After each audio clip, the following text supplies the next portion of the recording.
Okay, so we're making dandelion oil, and this has been setting for a little bit over 2 weeks. This is literally dandelion heads and olive oil. And dandelion is good for sore muscles or tendons, arthritis, rough chapped skin, rashes, anything like that. You can put it on there. You need to get your dandelions gathered when they're fully open. So when you get the yellow flower and they're completely open, that's when you want to pick them. You just need the very tip top of the head. And then bring them in and wash them. You'd be surprised the amount of bugs that lives in the dandelion tops. And then lay them out, let them dry completely. You'll see the picture of it there. And then when they're completely dry, then you just put them in your jar. Press down on them, that way they're in there, and then just cover them with oil. So, like, I just dumped in until it was over the top of them, and then you're just supposed to sit them in a sunny location and shake them. Stop, Eva. And shake them and for about 2 weeks, and then when it's done, all of the stuff's been absorbed out of it, I guess. And then you got yourself some good dandelion oil. Now, for what? Yeah. No, that was what I was getting at. Good questions. So the oil, then I'm going to strain it, because clearly you don't want the dandelions in your stuff that you're making. So I've got myself a cup to catch the oil, and then this flour sack here material to strain the oil through that'll catch my dandelions. But once I get that strained out, then I'll be able to take my oil. I'm trying to read my cheat notes here. And I want to make a lotion bar with it. I've never made the lotion bars before. Super excited about making the lotion bars. Is this what it is? Well, that's a dandelion there. Here, Alright, in my binder here, you'll see that's the dandelion, and that's a dandelion salve. That stuff's really nice. It's very creamy when you get it done. So anyhow, the dandelion salves, you know, it's really good for you, but I have some of that on hand, so I want to make lotion bars.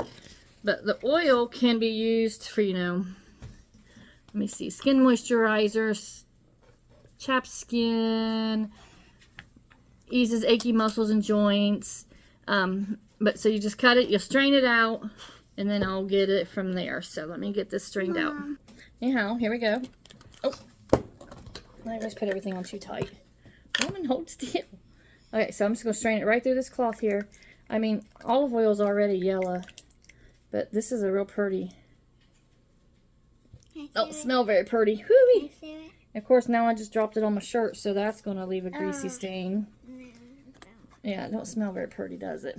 but it looks pretty. Yeah, that's, again, it's super helpful that, I keep all my jars like this because, well, I'm a hoarder.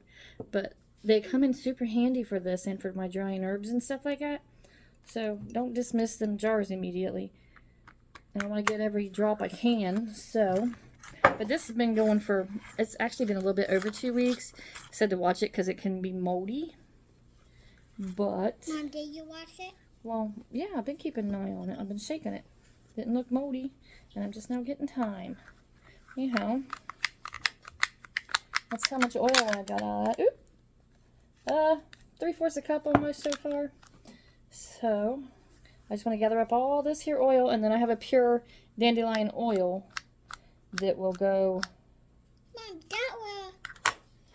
to be used for my lotion bars. All the oil go when we was making a pumpkin seed. Yep, probably. But anyhow, this here's just straining the dandelion oil out, and like I said, cut the dandelion head, stem, after dew when it's fully open. To gather enough to fill your desired jar. So that's what I done. I just went through, honey, they're in the microwave, okay? I gathered enough to fill the desired jar, so I just literally picked until a jar was full. Then I washed them, dried them, just lay them out on towel, do the air dry thing. And then they'll be wilty. So then put all your wilted dandelions back into your jar. And then fill it with olive oil or any other quality oil that you want. So if you want to use coconut oil or grapeseed oil or avocado oil, whatever oil you want to use. And then you gotta leave about a 1/4 inch headspace. That way you have room to shake and mix it. So, put the lid on, place it in a sunny location for 2 weeks. If you leave longer, it can mold. After 2 weeks, strain the flowers from the oil. Strain it well, store the oil in a clean jar, and then you can use it for making bath bombs, salve, the facial serum. So if you wanted a greasy face, you could just wash your face with this here. Rub it on there at night. Wake up in the morning all shiny and beautiful. You could put it in with some honey. Do your soap, your lotion bars. You can do your, even honey. I'm so sorry. But yeah, so anyhow, I strained it through this here. I'm at a 1.25 cups. And then I'll probably run it through it one more time. But I just want to show you, it literally looks like olive oil. Does not smell very good though. I might have been almost too long. I mean, I guess it smells kind of dandelion-y. But yeah, so anyhow, straining dandelion oil. And this is the dandelion that you would want. The whole thing's edible. The plant top's what you want for the oil though. So you just pop that right off the top of the head here, just like so. And that's all you want. And then you gotta wash it.